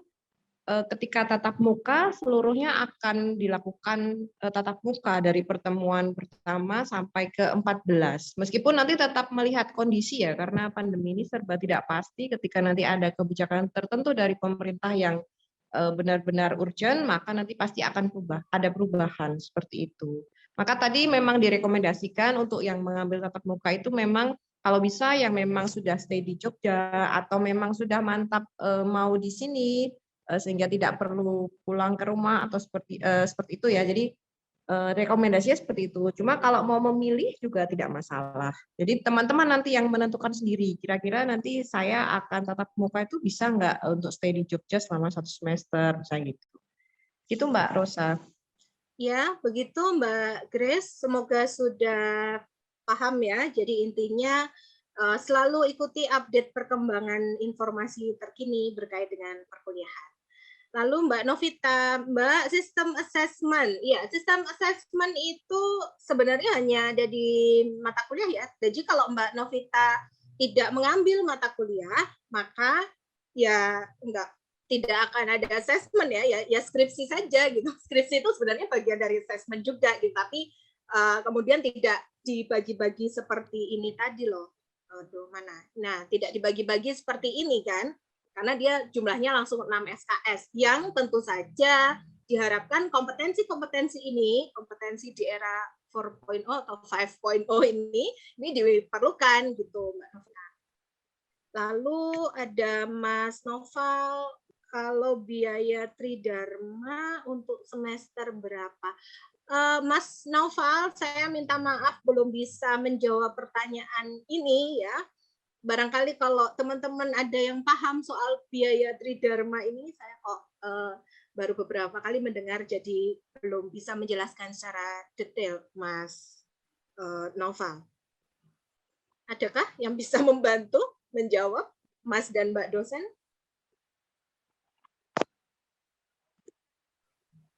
Apa tadi pertanyaan, Mbak? Tridharma, Mbak Rani, biaya Tridharma. Kalau biaya Tridharma dosen. Bukan, ini biaya Tridharma untuk semester berapa ya, Mbak? Terus Mas Gusti coba menjawab angkatan 2021. Tridharma apa ya? Saya kok kurang ini. Enggak maksudnya update. Iya, iya, ini soal keuangan sepertinya. Ditanyakan ke bagian, oh itu, terima kasih Mbak. Oh, keuangan ya. Oke. Ya, Jadi karena dana ini untuk sejujurnya Prodi tidak memegang uang keuangan ya. Jadi kami benar-benar roaming kalau soal keuangan Iya, gitu. begitu teman-teman, ada hotline keuangan kampus 3 ya. Nanti bisa dicek di IG, di IG Vkom itu kalau nggak salah ada beberapa hotline yang perlu di ini juga. Oh, untuk KKN ada yang bertanya KKN, Mas Nasain, Mbak Sela ini. Untuk KKN tetap ada yang terjun langsung ke lokasi KKN ya, Mbak.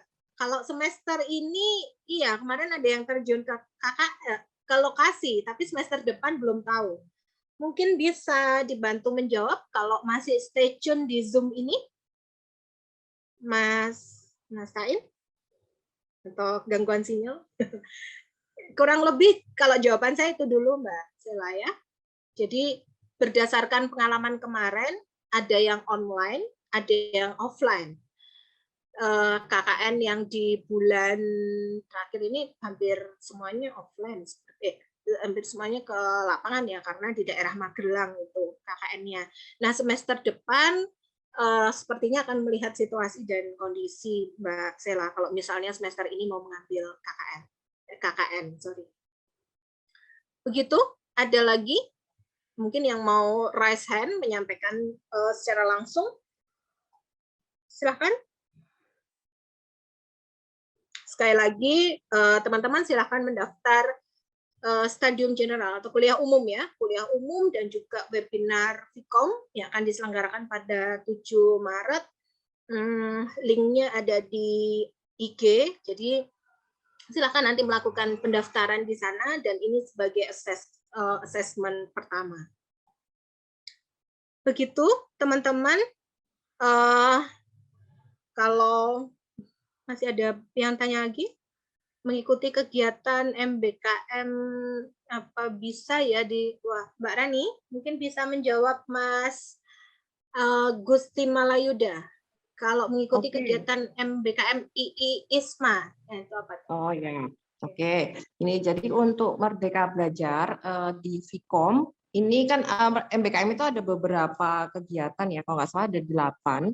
Nah, kebetulan di Prodi Ilkom ini kami masih fokus ke 2 yang untuk dikonversikan ke mata kuliah ya. Jadi ada kegiatan MBKM itu yang bisa terkonversi ke mata kuliah. Dalam artian ketika teman-teman mengambil salah satu kegiatan MBKM itu, ada 20 SKS yang bisa dikonversi. Atau bahasa gampangnya tidak perlu kuliah 20 SKS, tapi mengikuti program MBKM. Hanya saja di Prodi Ilkom ini fokusnya masih 2. Masih 2 itu yang pertama adalah magang merdeka, kemudian yang kedua adalah studi independen.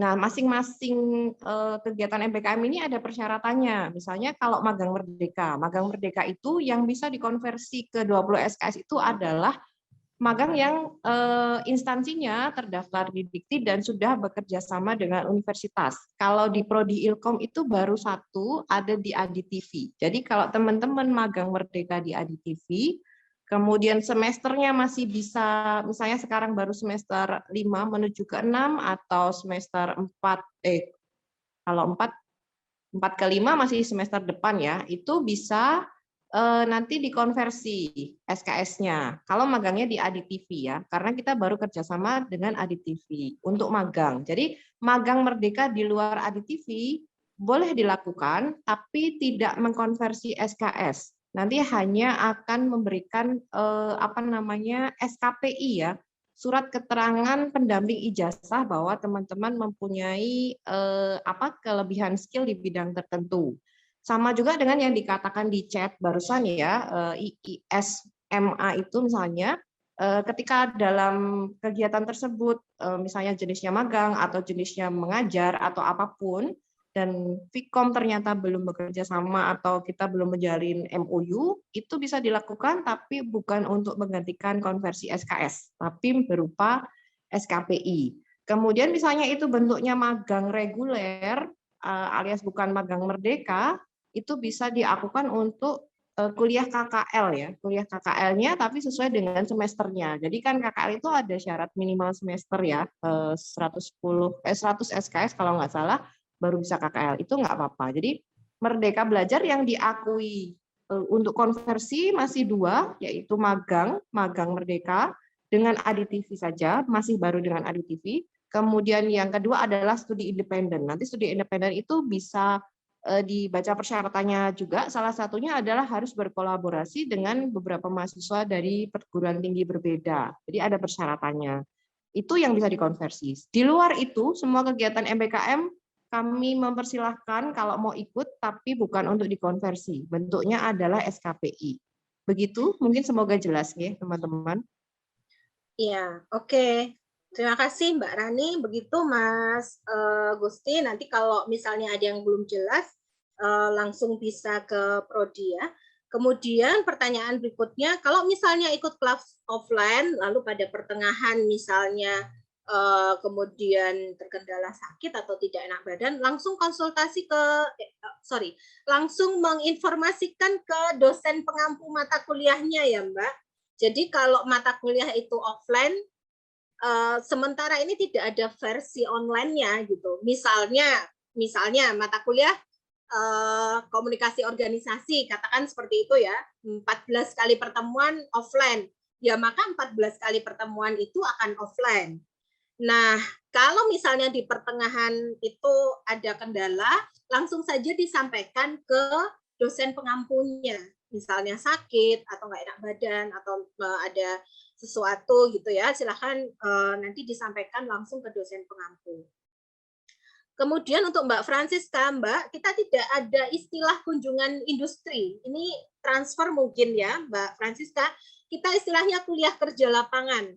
Jadi kalau misalnya belum KKL, ya silahkan ini input KKL. Kita tidak ada kunjungan industri. Kalau dulu ada namanya visit media ya, tapi karena pandemi agenda itu lama tidak kita giatkan lagi sepertinya ya Mbak Rani. Mungkin nanti akan dicari model yang lain, tetapi yang penting adalah Mbak Francisca untuk bisa KKL. Tapi kalau Mbak Francisca adalah transfer, maka kemungkinan nilai KKL-nya sudah dikonversi, ya. Jadi kami tidak ada istilah kunjungan industri di prodi komunikasi, nggak ada. Yang ada dulu visit media. Begitu, Mbak Francisca. Selebihnya nanti bisa langsung konsultasi pada DPA. Kemudian ada Mas Rama, kalau nggak bisa mengambil full online, itu apakah tetap harus mengikuti praktikum yang tatap muka? Begini Mas Rama, jadi kuliah yang full online itu tetap online ya, semuanya online walaupun itu praktikum. Nanti ada daftar mata kuliahnya ya, yang online apa saja.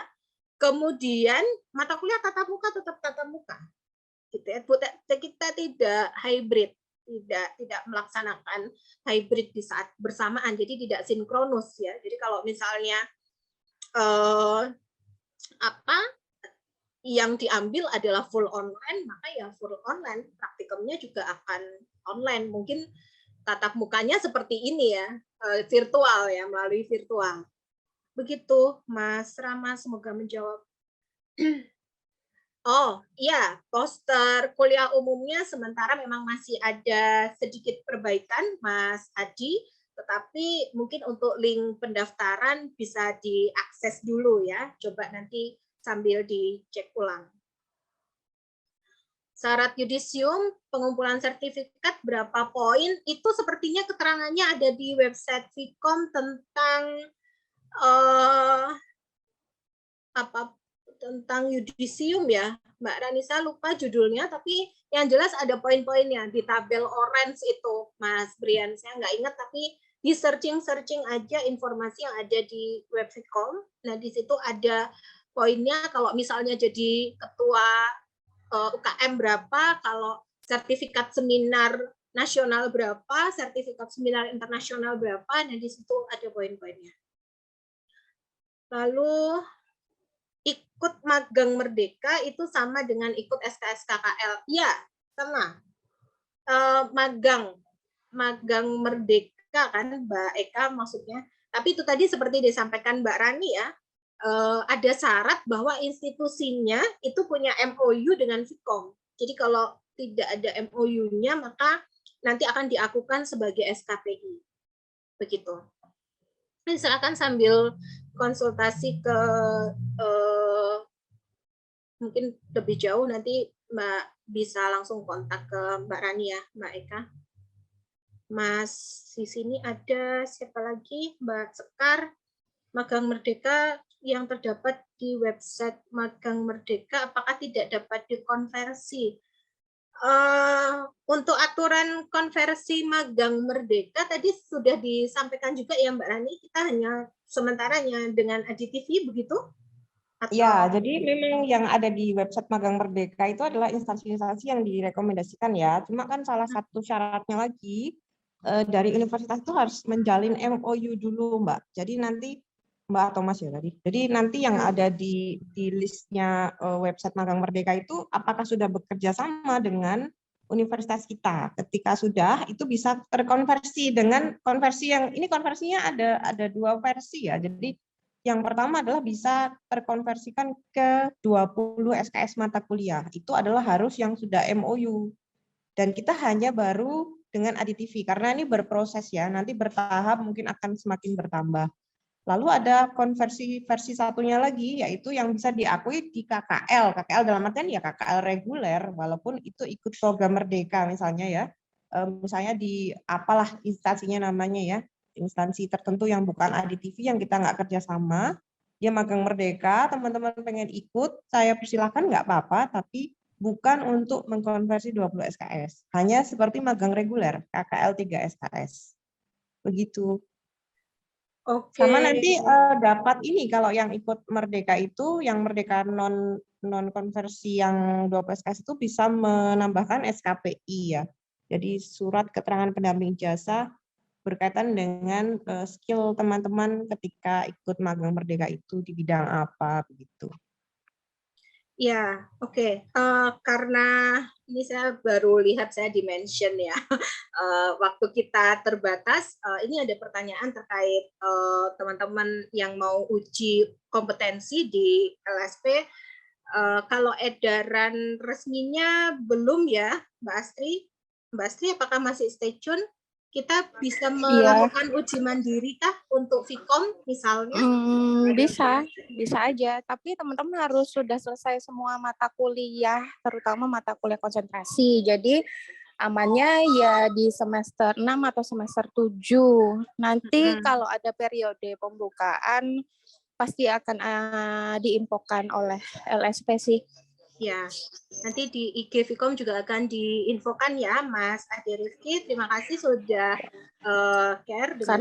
Karena itu nggak bisa online kan, Kak Ros. Ya. Itu juga harus offline. Terus juga terkait apakah TUK di kampus itu boleh digunakan secara offline atau enggak, itu kan butuh proses yang panjang gitu.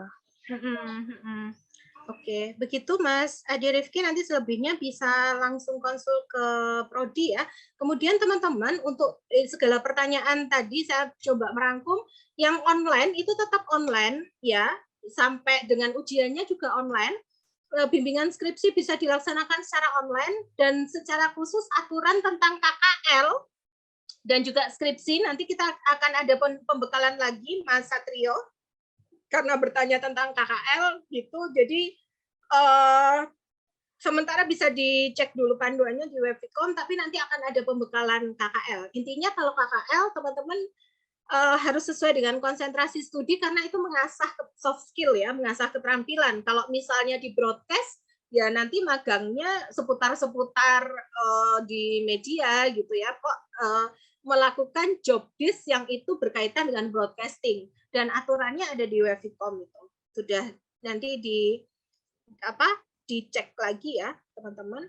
Begitu kurang lebih, semoga semuanya tetap sudah terjawab. Sekali lagi untuk KKL dan skripsi akan ada pembekalan khusus, dan sementara teman-teman bisa bertanya nanti ke DPA masing-masing ya, Mas Rido dan juga teman-teman yang lain. Oke, ternyata cukup panjang juga waktu kita, teman-teman. Saya stop share dulu. Kalau misalnya belum ada lagi pertanyaan, atau kalau misalnya masih ada pertanyaan, Sementara bisa langsung ke DPA atau langsung ke saya, nggak apa-apa teman-teman, nanti coba saya jawab. Begitu Mbak Rani dan juga Mas dan Mbak dosen yang lain, jika tidak ada tambahan, apakah boleh di closing pada pembekalan kita hari ini? Sudah cukup, Mbak Rosa. Ya, oke. Untuk teman-teman semua, sekali lagi terima kasih banyak untuk kehadirannya pada Zoom meeting pagi hingga menjelang siang. Dan informasi-informasi tadi bisa dibantu disampaikan ke teman-teman yang lain yang tidak hadir hari ini, dan rekamannya nanti akan coba kami upload juga ya. Begitu.